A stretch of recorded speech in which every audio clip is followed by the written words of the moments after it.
क्या आपने कभी अपना पोर्टफोलियो चेक करते वक्त ये सोचा है कि आपका एक्चुअल प्रॉफिट ड्राइवर एएमसी नहीं बल्कि इनकम टैक्स डिपार्टमेंट है? हम महीनों लगाते हैं सही फंड चुनने में, पर 5 मिनट नहीं देते ये समझने में कि एक गलत डिसीजन और हमारा 20% तक प्रॉफिट साइलेंटली लीक हो सकता है। Welcome to new episode of mutual fund 2.0। आज हम कोई स्ट्रेटेजी या सिलेक्शन की बात नहीं करेंगे, बल्कि उस साइलेंट पार्टनर की बात करेंगे जो बिना किसी एफर्ट के हमारे प्रॉफिट में हिस्सेदार है। आज हम म्यूचुअल फंड टैक्सेशन का पूरा डीएनए डिकोड करेंगे। 2004 के गोल्डन टैक्स एरा से लेकर 2024 के 12.5 रूल तक सफर कैसा रहा और आपको अपनी स्ट्रेटेजी कैसे बदलनी चाहिए।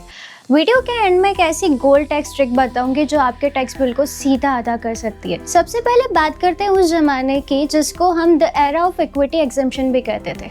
2004 से लेकर 2018 तक गवर्नमेंट का मिशन था घर के तिजोरी से पैसा निकालो और स्टॉक मार्केट में डालो।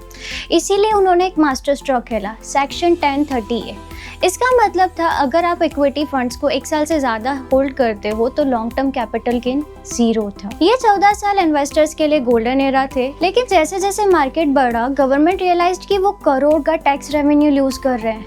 And then come the watershed movement of 2018 में 10% long term capital gain introduce हुआ, लेकिन पुराने इन्वेस्टर्स नाराज न हो इसके लिए लाया गया grandfathering mechanism section 112A।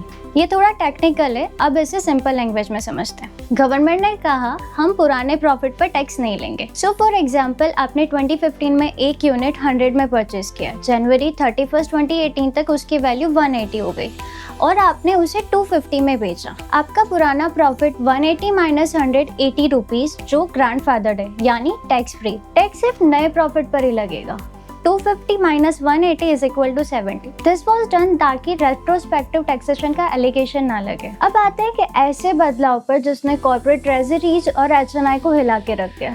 The specialised mutual fund reform of 2023। पहले डेट फंड पे इंडेक्सेशन बेनिफिट मिलता था जिससे टैक्स 2-3% तक कम हो जाता था, लेकिन अप्रैल 1, 2023 के बाद अगर आपका फंड 35% से कम डोमेस्टिक इक्विटी होल्ड करता है तो वो डेट फंड माना जाएगा और गेन सीधा आपके इनकम टैक्स स्लैब के हिसाब से टैक्स किया जाएगा।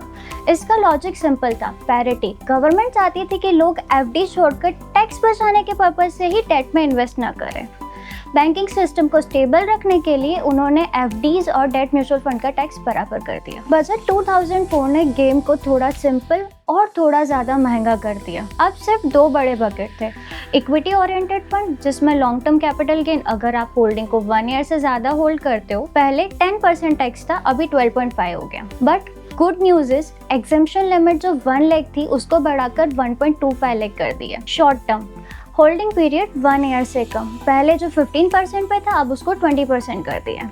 Second, debt oriented fund, debt direct आपके इनकम टैक्स स्लैब पर टैक्स होंगे। गवर्नमेंट का मैसेज साफ था, स्पेक्युलेटिव ट्रेडिंग मत करो, पेशेंस रखो, कैपिटल बनाओ। अब आते हैं हमारे वीडियो के सबसे इंटरेस्टिंग पार्ट पे, इंटरनेशनल फंड और गोल्ड। अगर आप इंटरनेशनल स्टॉक में इन्वेस्ट कर रहे हो तो याद रखिए उन पर 1.25 लाख का एग्जेम्पशन नहीं मिलता क्योंकि उन्हें इंडियन लॉ के मुताबिक इक्विटी ओरिएंटेड नहीं माना जाता। गोल्ड ETF, अगर आप सीधा एक्सचेंज से खरीदते हैं तो आप पे इक्विटी का टैक्सेशन लगेगा, मतलब 12.5 या उससे कम पे 20%। गोल्ड म्यूचुअल फंड, अगर आप AMC से खरीदते हो तो आपको 12.5% टैक्स के लिए 2 साल वेट करना पड़ेगा और उससे पहले वो स्लैब रेट पे टैक्स होगा।